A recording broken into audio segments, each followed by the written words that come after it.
पृथ्वीर सकल जीवजंतु मध्य मनुष्य जन्म होउछि श्रेष्ठ जन्म। 84 लाख जीव अतिक्रम करी ए मनुष्य जन्मर सृष्टि ए कथा को स्वीकार कर भागवत महापुराण लिखा अछि अनेक जन्म तप फले मनुष्य जन्म महितले दुर्लभ मनुष्य जन्म पाई किम पाई हेउ भ्रम। एथुरु जना पड़े अनेक जन्मर तपस्या फलरू श्रेष्ठ और दुर्लभ मनुष्य शरीर मिली जहाँ जानतरे बा अजाणतरे हे ज्ञान करी नष्ट कर देवा उचित नुहे। पृथ्वीर जीवजंतु चतुष्पदी प्राणी चारि गोड़ और मुंड अवनत हो रही बेले मनुष्यर दुईटी गोड़ और दुईटी हाथ एवं ऊर्धायित मस्तकरू सकल जीव भितर मनुष्य जे श्रेष्ठ जीव एथिरे संदेहर अवकाश नहीं। या व्यतीत आहार भय निद्रा और मैथुन उभय पशु एवं मनुष्य भितर समान थिबा बेले केवल बुद्धि विवेक विचार संयम और श्रृंखला ज्ञान ही मनीष पाखरे थिबारु से ही संसार रे श्रेष्ठ जीव।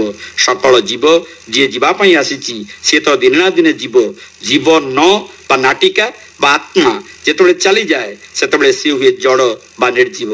आत्मा बा आत्मसत्ता को उपलब्धि करी जो माने आत्मसुख पछरे धांती सेही माने हेउचंती भल मनीष।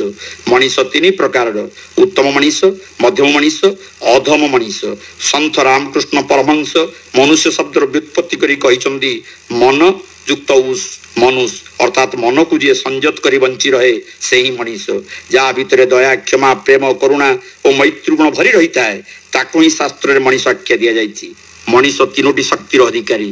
गीतार ज्ञान जोगुरु मनीषर जानिबा शक्ति, कर्म जोगुरु करिबा शक्ति और भक्ति जोगुरु मानिबा शक्ति मनीष भितर जात हुए। यही जानिबा करिबा और मानिबा गुण ही सत्व गुणधारी भल मनीषर लक्षण। रजोगुण मध्यम बा विलासमय भोगवादी जीवन लक्षण और तम गुण अधमाधम अज्ञानी मनीषर लक्षण। अतएव मनीषर गुण कर्म वृत्ति को नहीं जो तीन प्रकार मनीषर परिकल्पना करा श्रीमद भगवत गीतार मध्य भगवान श्रीकृष्ण सखा अर्जुन को बुझाई कहिचंती चतुर्वर्णं मया सृष्टं गुण कर्म विभाग सह। अतएव ब्राह्मण क्षत्रिय वैश्य और शूद्र ये चारि जाति भिन्न भिन्न गुण कर्म वृत्ति को आधार करी नामित तो होइतिले मध्य सबु मनीष एक अभिन्न।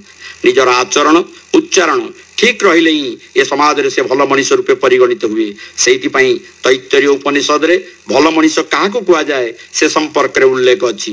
मनस्येकं वचस्येकं कर्मस्येकं महात्मनाम मनस्यनात् वचस्यनात् कर्मस्यनात् दुरात्मनाम। अर्थात मनरे कथारे एवं कर्मरे जी एक अभिन्न बा ठीक ताहाको महात्मा बा भल मनीष बोली कहा जाए। से बळी मनीषर मन कथा बा काम परस्पर ठारू अलगा होई गले बा का सहित कार संपर्क न रहिले से भली व्यक्ति को कहा जाए दुरात्मा बा मंद मनीष।